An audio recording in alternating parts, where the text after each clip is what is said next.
नमस्कार, मैं हूं आपके साथ अंकिता पाल। बुलेटिन की शुरुआत करते हैं। काशीपुर में पूर्व सीएम हरीश रावत की कार बाजपुर में डिवाइडर पर चढ़कर क्षतिग्रस्त हो गई। आपको बता दें कि जिसके बाद उन्हें बाजपुर के सरकारी अस्पताल ले जाया गया, जहां उन्हें प्राथमिक उपचार के बाद में हायर सेंटर रेफर कर दिया गया। कार में उनके साथ में बैठे 2 अन्य सहयोगी भी चोटिल हो गए।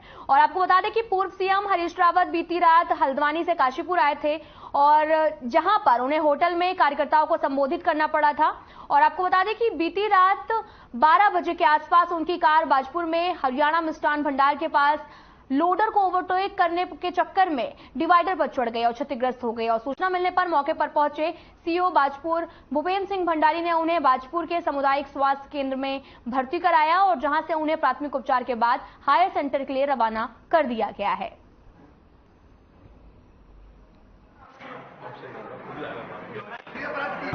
थोड़ा सा जब एक्सीडेंट होता है तो उसके आफ्टर जो इफेक्ट्स होते हैं वो तो होते ही हैं और कुछ झटका जबरदस्त लगा है, लेकिन डॉक्टर्स ने कहा है कि कोई फ्रैक्चर नहीं है, मगर शरीर में जकड़न बहुत है, छाती में, कमर में, टांगों में, सब जगह असर है उसका, हाथ में भी असर है, लेकिन ठीक हो जाएंगे। अल्मोड़ा में मेरी माटी मेरा देश कार्यक्रम के अंतर्गत जनपद के सभी 11 विकासखंडों की ग्राम पंचायत एवं सभी नगर निकायों में मिट्टी एकत्रित की गई और इसी मिट्टी को विकास खंडवार और निकायवार कलश में भरकर अल्मोड़ा लाई गई है। आपको बता दें कि पीआरडी स्वयंसेवकों ने माध्यम से इस मिट्टी को देहरादून और उसके बाद में दिल्ली ले जाया गया और जनपद से एकत्रित हुई इस मिट्टी की कलश यात्रा को सांसद अजय टम्टा ने हरी झंडी दिखाकर रवाना किया। इस दौरान उन्होंने कहा कि देश के प्रधानमंत्री नरेंद्र मोदी के नेतृत्व में देश का चहुमुखी विकास हो रहा और मेरी माटी मेरा देश कार्यक्रम के अंतर्गत शहीदों के बलिदान को याद करने के उद्देश्य से जनपद के सभी 11 विकास खंडों की ग्राम पंचायत एवं सभी नगर निकायों से मिट्टी एकत्रित की गई है। प्रधानमंत्री जी के मार्गदर्शन से जिस प्रकार से उन्होंने हर क्षेत्र से, हर ब्लॉक से, हर नगर पालिका से, हर शहीद के स्थान से, हर ग्राम पंचायत से एक बड़े अभियान के रूप में इस मेरा देश मेरा माटी का अभियान लिया। इसके तहत हमारे सभी विकासखंड, सभी नगर पालिकाओं के प्रतिनिधियों के माध्यम से आज जिलाधिकारी जी के सहयोग से, सीडीओ मैडम के सहयोग से हम तो वहीं मदरसा बोर्ड एक आयोजन रुड़की के लैंडोरा में भी करने जा रही है, जिसको लेकर मदरसा बोर्ड ने तैयारियां तेज कर दी हैं और उसके चलते तमाम मदरसा के लोगों को इस कार्यक्रम में बुलाया जाएगा। आपको बता दें कि मदरसा बोर्ड ने मुफ्ती रियासत अली को इस कार्यक्रम में निमंत्रण दिया। उन्होंने कहा कि इस कार्यक्रम के दौरान तमाम मदरसा के लोगों को सचेत किया जाएगा और सरकार के निर्देशानुसार काम किया जाएगा। उन्होंने आगे कहा कि धामी सरकार एक ट्रांसपेरेंट सरकार है और इस सरकार में सब कुछ जनता के मुताबिक कार्य किया जा रहा है।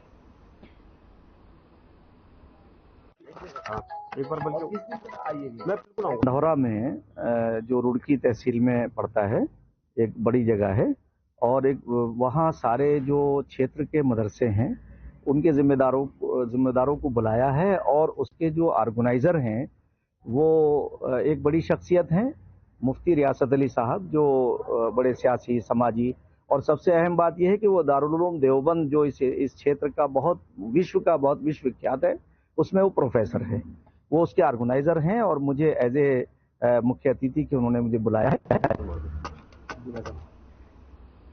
देहरादून में मदरसा के सत्यापन को लेकर मदरसा बोर्ड काफी गंभीर नजर आ रहा है। आपको बता दें कि मदरसा बोर्ड के मुफ्ती की माने तो सरकार इसको लेकर बहुत ज्यादा गंभीर है और मुख्यमंत्री ने इसका लेकर भी कड़े निर्देश भी दिए। उन्होंने कहा कि जिस भी मदरसा में अनियमितता है उस पर सख्ती से कार्रवाई की जाए, क्योंकि ये ना तो मुख्यमंत्री को पसंद है और ना ही प्रधानमंत्री को पसंद है। इसके साथ ही उन्होंने होने वाले इन्वेस्टर समिट को लेकर भी कहा कि मुख्यमंत्री की सोच का नतीजा है कि मुख्यमंत्री लगातार कई देशों का दौरा कर रहे हैं ताकि यहां पर इन्वेस्टर समिट अच्छी तरीके से संपन्न हो सके और यहां के लोगों को उसका सीधा लाभ मिल सके और यहां के युवाओं को रोजगार मिले।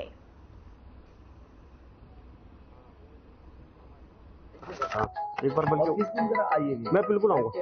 हमें यही बात कहनी है कि देखिए, आपको जो सत्यापन चल रहा है माननीय मुख्यमंत्री जी के निर्देशानुसार, वो अगर उसमें कहीं भी कोई भी अनियमितता पाई जाती है, बहुत सख्ती के साथ उस पर अमल किया जाएगा और जो भी कार्रवाई हो सकती है वैधानिक, वो सब की जाएगी। अनडिसिप्लिन ना माननीय मुख्यमंत्री जी को बर्दाश्त है और ना ही हमारे प्रधानमंत्री श्री नरेंद्र मोदी जी को। हम सबका साथ, सबका विकास, सबके विश्वास पर ये सरकार आगे बढ़ रही है।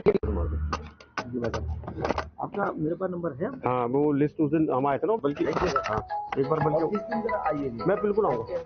तो वहीं रुड़की में वाल्मीकि जयंती के नाम पर जागरण कराने को लेकर चंदा मांगने वाले 2 ठगों को पुलिस ने हिरासत में लिया है, जिनके पास से पुलिस को चंदे की रसीद, बुक और साथ ही कुछ नकदी भी बरामद हुई। दोनों आरोपी सुशील कुमार और कुंवरपाल जानसर जो भी है जिला मुजफ्फरनगर के निवासी हैं, जो पिछले लंबे समय से चंदे की रसीद काट रहे हैं। दरअसल आज सुबह सबसे पहले दोनों ठग तहसील कार्यालय और खाद्य पूर्ति विभाग के कार्यालय में पहुंचे, जहां उन्होंने अधिकारियों से जागरण के नाम पर उन्हें गुमराह करने की जो रसीद है वो काटी और इसके बाद दोनों अचानक एसपी देहात कार्यालय जहां कर पहुंचे और एसपी देहात कार्यालय में तैनात स्टाफ को दोनों पर शक हुआ था, तो उससे पूछताछ की गई। दोनों पुलिस को संतोषजनक जवाब नहीं दे पाए और फिर दोनों को पुलिस ने हिरासत में ले लिया। और आपको बता दें कि पुलिस ने सिविल लाइन कोतवाली में जाकर दोनों से सख्ती से पूछताछ की है। ये आपके सामने 2 शख्स खड़े हैं और मजे की बात है कि क्योंकि आजकल जागरण और रामनवमी का समय चल रहा है, तो ये लोग विशाल मां भगवती जागरण के नाम से चंदे की रसीदें काट, और ये हमारे रुड़की में ही हमारे पुलिस ऑफिस में रसीदें काट रहे हैं। जब इनका वेरिफिकेशन किया गया तो पता चला कि ये लोग फर्जी है।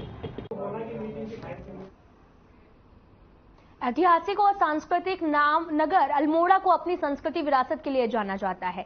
यहां अपनी संस्कृति को बचाने और बढ़ावा देने के उद्देश्य से यहां के लोगों द्वारा हर तीज त्योहार पर कार्यक्रम आयोजित किया जाता है। और आपको बता दें कि इस साल भी कुमाऊं महोत्सव का आयोजन किया जा रहा, जो 26 अक्टूबर से 5 नवंबर तक होगा। इसमें उत्तराखंड के कलाकारों के अलावा इसमें अनेक कार्यक्रम भी किए जाएंगे। कुमाऊं महोत्सव का उद्देश्य उत्तराखंड की संस्कृति और यहाँ के कलाकारों को बढ़ावा देना है।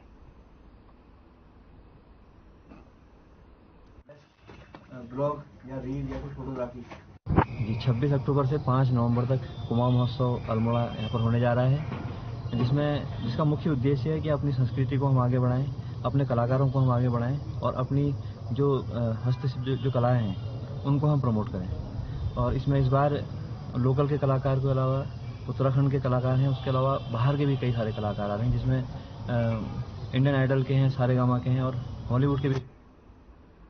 पौड़ी के रामलीला मैदान में विजयदशमी पर जमकर आतिशबाजी की गई। आपको बता दें कि रामलीला मैदान में रावण के विशाल पुतले का दहन भी किया गया। आतिशबाजी के साथ में असत्य पर सत्य की जीत का जश्न मनाया गया। आपको बता दें कि इस मौके पर रामलीला ग्राउंड में भारी मात्रा में दर्शकों की भीड़ भी उमड़ी। पुलिस प्रशासन की चाक चौबंद भी दिखी। और आपको बता दें कि मुख्य अतिथि कांग्रेस के जिला अध्यक्ष विनोद नेगी ने भी शिरकत की। तो वहीं पर इस अवसर पर नगर पालिका अध्यक्ष यशपाल बेनाम और सीओ सदर श्याम दत्त नौटियाल कोतवाल पौड़ी गोविंद कुमार भी मौजूद रहे।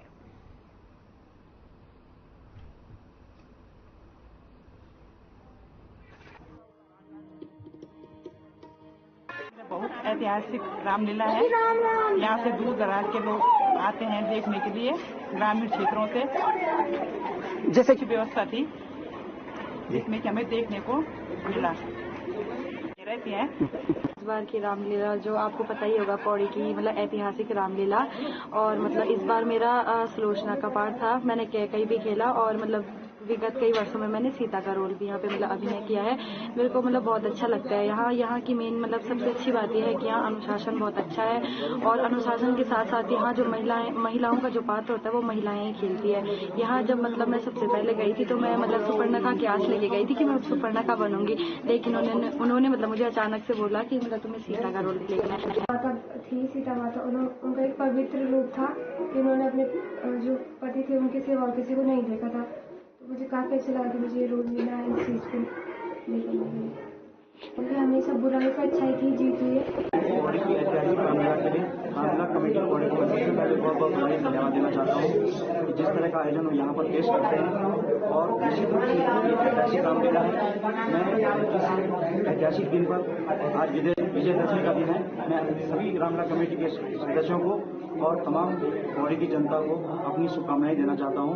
और निश्चित रूप से जिस तरह से आज का दिन विशेष माना जाता है कि बुराई पर अच्छाई की विजय होती है, जिस तरह से आपने देखा होगा रामायण में कि रावण के अहंकार का अंत आज भगवान राम के द्वारा किया जाता है।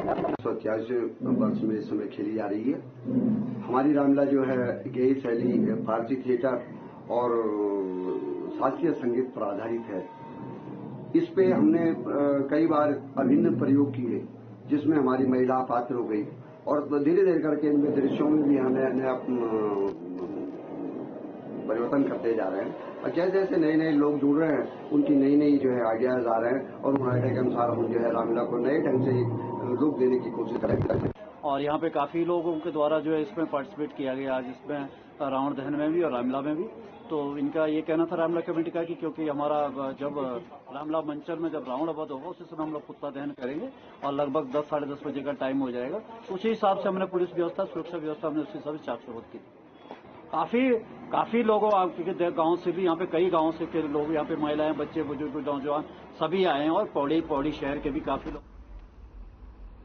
तो वहीं एसएसपी श्वेता चौबे के निर्देश पर क्षेत्र में चलाए जा रहे नशा विरोधी अभियान के तहत परहाड़ी पुलिस ने एक दुकान में अवैध रूप से भंडारण कर बिक्री की जा रही शराब की 17 पेटी पकड़ी है। आपको बता दें कि शराब बिक्री करने के आरोप में पुलिस ने एक युवक को भी गिरफ्तार किया, जिसके खिलाफ पुलिस ने मुकदमा दर्ज कर लिया है।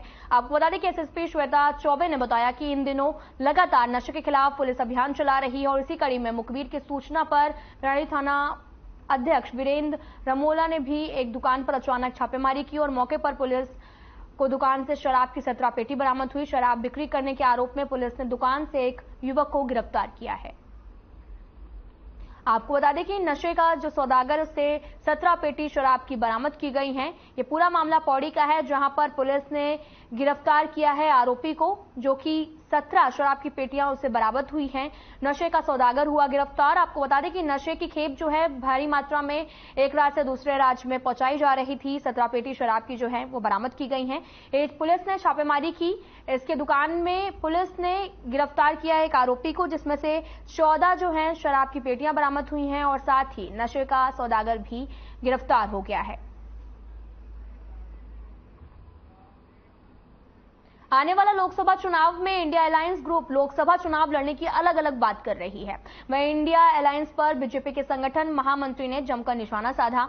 उन्होंने कहा कि राज्य और केंद्र सरकार लगातार प्रदेश के विकास के लिए प्रयासरत भी है और इसमें इंडिया अलायंस कहीं ना कहीं डरा सहमा नजर आता है। उन्होंने कहा कि डर की वजह से इंडिया अलायंस ग्रुप बनाया गया और हमेशा ये जो सभी एक दूसरे के खिलाफ चुनाव लड़ते हुए नजर आएंगे। उन्होंने कहा कि लोकसभा चुनाव में उनके टिकट बंटवारे पर एक बार फिर से गतिरोध और मतभेद देखने को मिलेगा। उन्होंने कहा कि भारतीय जनता पार्टी लगातार प्रदेश के विकास के लिए आगे बढ़ रही है और सरकार का प्रयास भी जारी रहेगा।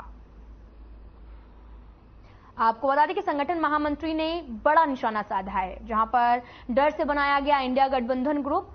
आपको बता दें कि इंडियन गठबंधन ग्रुप बनाया गया, जिसको लेकर चुनावी सरगर्मियां लगातार तेज हैं और वहीं पर यह आरोप भी लगाया जा रहा है कि संगठन महामंत्री ने निशाना साधते हुए कहा कि एक दूसरे से ही भिड़ जाते हैं और इन्होंने गठबंधन ग्रुप बनाया हुआ है, जिसका नाम है इंडिया गठबंधन ग्रुप, इंडियन अलायंस जिसको बोलते हैं। और साथ ही आपको बता दें कि इंडिया गठबंधन पर बीजेपी का वार। उन्होंने ये बोला है कि ये आपस में ही पार्टियां सहमत नहीं है चुनावों को लेकर और ये साथ में लड़ेंगी चुनाव।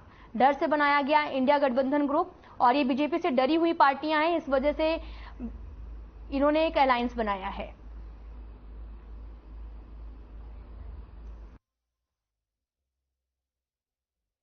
भारतीय जनता पार्टी की केंद्र सरकार और राज्य सरकार दोनों देश के विकास में लगी हुई हैं। जनता की भावनाओं के अनुरूप, जनता की आवश्यकताओं के अनुसार दोनों सरकारें हमारी काम कर रही हैं और विकास कार्य में हम लोग बहुत आगे बढ़ चुके हैं। इससे घबरा करके जो विभिन्न विचारों के लोग हैं, विभिन्न सोच के लोग हैं, वो सब भारतीय जनता पार्टी के भय से एकत्र हुए हैं। जो INDIA का इन्होंने एक अलायंस बनाया है, वो अलायंस केवल भय के कारण पैदा हुआ है, क्योंकि हमेशा जितने भी ये दल आपस में मिले हैं, ये आज तक हमेशा आपस में एक दूसरे के खिलाफ लड़ते हुए आए हैं। इस चुनाव में भी भले ही भय के कारण ये इकट्ठे हुए हैं, लेकिन सीटों के बंटवारे में, चुनाव के वक्त में बार बार इनके आपस में जो मतभेद हैं, जो इनके बीच की लड़ाई है, वो बार बार सामने देखने को मिलेगी। भारतीय जनता पार्टी विशुद्ध रूप से देश के विकास में लगी हुई है, प्रदेश के विकास में लगी हुई है।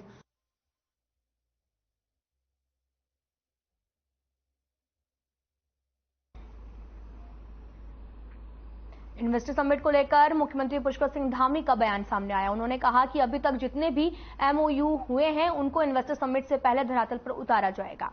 आपको बता दें कि दुबई और लंदन में भी सीएम ने लगभग 1500 करोड़ के आसपास के एमओयू कर कई कंपनियों के साथ में साइन किए हैं, जिसमें लंदन हो या फिर दुबई की कंपनियां शामिल हैं। और इस पर पलटवार करते हुए कांग्रेस के प्रदेश प्रवक्ता शिषपाल सिंह बिष्ट ने धामी सरकार पर निशाना साधते हुए कहा कि पहाड़ों में अगर इंडस्ट्री दिखाई देती है तो बेरोजगारों को रोजगार मिलता है, निश्चित रूप से अच्छी बात होगी। लेकिन 2018 में भी सरकार ने जनता से कुछ ऐसा ही वादा किया था। इसको लेकर पूरे प्रदेश में होर्डिंग्स भी लगाई गई थी और कुछ नहीं हुआ। दिसंबर से पहले निवेश धरातल पर दिखाई देगा, इसका विश्वास कैसे किया जा सकता है। आज भी बेरोजगार रोजगार की संघर्ष कर रहा है।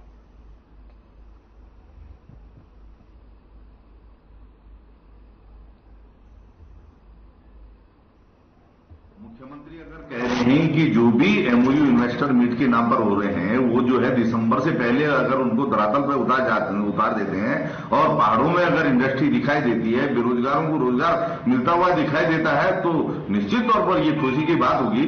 लेकिन इस पर भरोसा हम कैसे करें? आप ये बताइए, 2018 में भी प्रदेश की जनता से आपने 1.5 लाख करोड़ के एमओयू होने का वादा किया था इन्वेस्टर मीट के नाम पर। वो 1.5 लाख करोड़ रुपया कहां है? आज तक धरातल पर उतरा?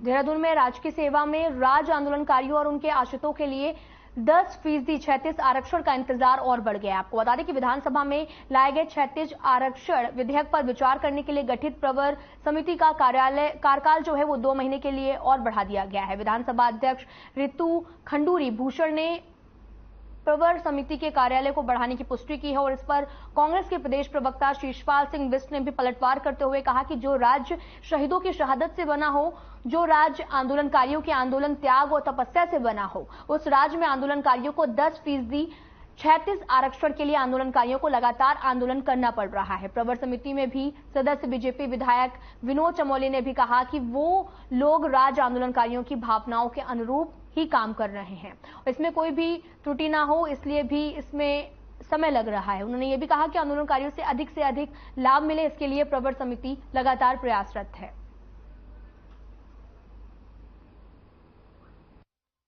जो राज्य शहीदों की शहादत से बना हो, जो राज्य आंदोलनकारियों के आंदोलन त्याग और तपस्या से बना हो, उस राज्य में आंदोलनकारियों को 10% 36 आरक्षण के लिए लगातार आंदोलन करना पड़ रहा है, संघर्ष करना पड़ रहा है। इससे ज्यादा दुखद और चिंता की बात और क्या हो सकती है? निराशाजनक बात और क्या हो सकती है? 10% 36 आरक्षण कोई भीख नहीं आंदोलनकारियों के लिए, वो उनका हक है, उनका अधिकार है। और पहले से 10% 36 आरक्षण राज्य आंदोलनकारियों को मिलता था। कांग्रेस की सरकार ने राज्य आंदोलनकारियों को 10% 36 आरक्षण दिया था। राज्य आंदोलनकारियों को नौकरी देने का काम हो, चाहे आंदोलनकारियों के चिन्हीकरण का काम हो, चाहे आंदोलनकारियों को पेंशन देने का काम हो, वो हमेशा कांग्रेस की सरकार ने किया। तो उन लोगों को विचार करना चाहिए जिन्होंने जो है उनको जाकर के फूलों के गुलदस्ते दिए हैं। मैं तो तब भी इनसे कहा था, मैंने कहा भाई एक फुल फ्लेज बिल बना करके दिया हमने, पूरी उसकी वेटिंग थी। हमने उसको जो है केंद्र में भी अटॉर्नी जनरल तक से हमने दिखा करके हमने पूछ लिया, हमने कोई इस तरीके का हम कर सकते नहीं कर सकते, तो उसमें हमने विधिक राय सबसे ली और एक पुख्ता बिल बना करके दिया। और उसको अब इन्होंने ऐसा लटका दिया है, और मुझे नहीं लगता है ये लोकसभा के चुनाव तक लटकाए रहेंगे, और लोकसभा के चुनाव के बाद फिर ये कोई न कोई बहाना करके हिस्सा बता देंगे। जहाँ तक प्रवर समिति का प्रश्न है, तो प्रवर समिति अपना काम कर रही है और कल कोई वैधानिक कठिनाई इस अधिनियम में न रहे, इसलिए थोड़ा समय ज़्यादा लग रहा है। कुछ नई चीज़ें हम लोगों ने इंक्लूड की है उसमें, ताकि आंदोलनकारियों को हम अधिक से अधिक लाभ दे सकें। और पहले भी क्योंकि ये वैधानिक कारणों से अटक गया था या हाईकोर्ट में एडवर्स में निर्णय आया, तो उन सब चीज़ों को दूर करते हुए हम एक फुल प्रूफ अधिनियम बनाना चाहते हैं, जिसके कारण थोड़ा समय लग रहा है। और मेरा ये भी कहना है कि आंदोलनकारियों को विश्वास होना चाहिए, मैं वहाँ पर हूँ और निश्चित तौर पर आंदोलनकारी के नाते मैं उनका प्रतिनिधित्व भी वहाँ पर कर रहा हूँ। तो संदेह के कोई कारण नहीं है, उनको ये समझ में आना चाहिए कि उनके हितों के लिए कहीं तक भी जाना। देहरादून में इस समय स्मार्ट सिटी के कार्य लगातार जारी हैं। स्मार्ट सिटी के अधूरे पड़े काम लोगों के लिए जाम का कारण भी बन गए हैं। आपको बता दें कि हरिद्वार रोड और चक्राता रोड पर काम चल रहा है, जिसकी वजह से ट्रैफिक जाम से आवागमन में काफी दिक्कत होती है। जिलाधिकारी देहरादून सोनिका मीणा ने बताया कि नवंबर महीने के पहले हफ्ते तक सभी कार्य पूरे हो जाएंगे। प्रशासन की लगातार कोशिश है कि स्मार्ट सिटी देहरादून में हो रहे कार्यों को जल्द से जल्द पूरा कर लिया जाए।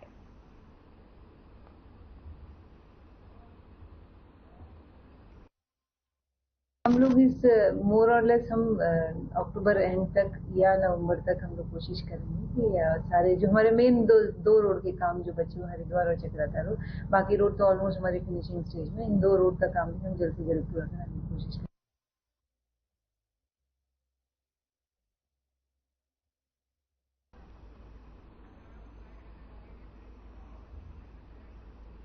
रुद्रपुर के एक युवक ने पुलिस की प्रार्थना से तंग आकर फांसी लगाकर जान दी। आपको बता दें कि मृतक के परिजनों का आरोप है कि रुद्रपुर पुलिस रात को युवक अनिल को उठाकर चौकी लेकर गई थी, जहां पुलिस कर्मियों द्वारा अनिल कुमार के साथ में मारपीट की गई, फर्जी मुकदमे लिखने को लेकर टॉर्चर भी किया गया। साथ ही रामपुर चौकी के पुलिसकर्मी ने दबाव भी बनाकर 1500 रुपए लिए। रुपए लेने के बाद उसके भाई के साथ में अपने घर भेज दिया, जिसके बाद युवक घर में फांसी लगाकर आत्महत्या कर लिया। आपको बता दें कि आरोप यह भी है कि पुलिस ने मृतक की भाभी के साथ मारपीट कर गाली गलौज किया, जिसमें ग्रामीण के लोगों में भारी आक्रोश भी है। और साथ ही एसएसपी मंजुनाथ टीसी ने भी संज्ञान में लेते हुए कहा कि जांच के आदेश और आरोपी दरोगा को लाइन हाजिर किया जाएगा। और इसी बीच में पोस्टमार्टम हाउस पर पहुंचे मेयर रामपाल सिंह, रुद्रपुर विधायक ने भी इस घटना पर काफी आक्रोश और दुख भी जताया है।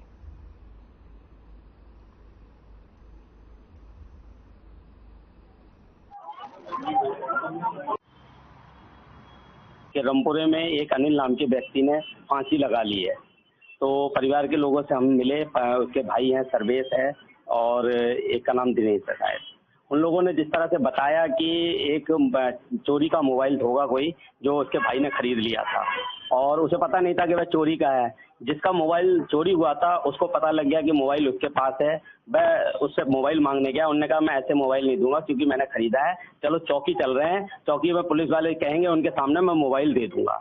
उसको रामपुरा पुलिस ने बैठा दिया था, 2 लड़के थे और इनका परिवार वालों का कहना है कि अनिल की पिटाई बहुत की गई रामपुरा चौकी के अंतर्गत। तो अनिल का जो सगा भाई है सर्वेश, वो अपने भाई को छुड़वाने के लिए 1500 रुपए दे के आया। अब कोई कह रहा कि चालान के 1500 रुपए, कोई कह रहा रिश्वत के 1500 है। ये तो जांच का विषय है, लेकिन चलो वो छूट गया। रात को उन्होंने सुसाइड कर लिया और सुबह दरोगा जी आ गए, कहा अनिल पेश करो उसको, रात भर के लिए छुड़वा के लाए थे। तो उन्होंने कहा जी वो तो डेथ हो गई, मर गया, वो तो बेचारा आत्महत्या कर ली।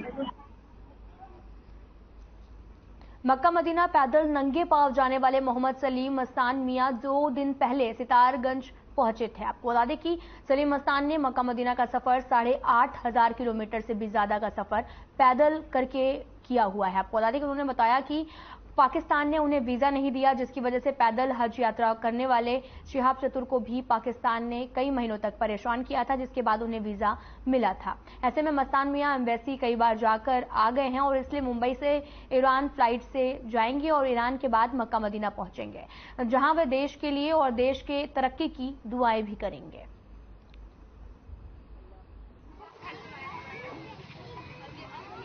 सितारगंज से फिर किच्छा रामपुर भटपड़ा शरीफ होते हुए मुरादाबाद कलिया शरीफ पहुंचेंगे। कलिया शरीफ से दिल्ली से फिर अजमेर शरीफ होते हुए बॉम्बे से मतलब हिंदुस्तान से फिर बॉम्बे मतलब पहुंचेंगे ईरान से फिर इराक, फिर सऊदी अरब, वहाँ मदीना शरीफ पहुंच जाएंगे। इस हमारा जब से हमने इस लाइन में आया, जब से आरज़ू थी मौला हमें एक बार शहर मदीना दिखा दे, बड़ी तमन्ना है। दुनिया की सारी दौलत बेकार है, हमारा ईमान है सब कुछ है, ईमान नहीं कुछ नहीं। हमारी दिल की ख्वाहिश थी मौला एक बार दीदार करा दे सरकार। फिलहाल इस बुलेटिन में इतना ही। नमस्कार।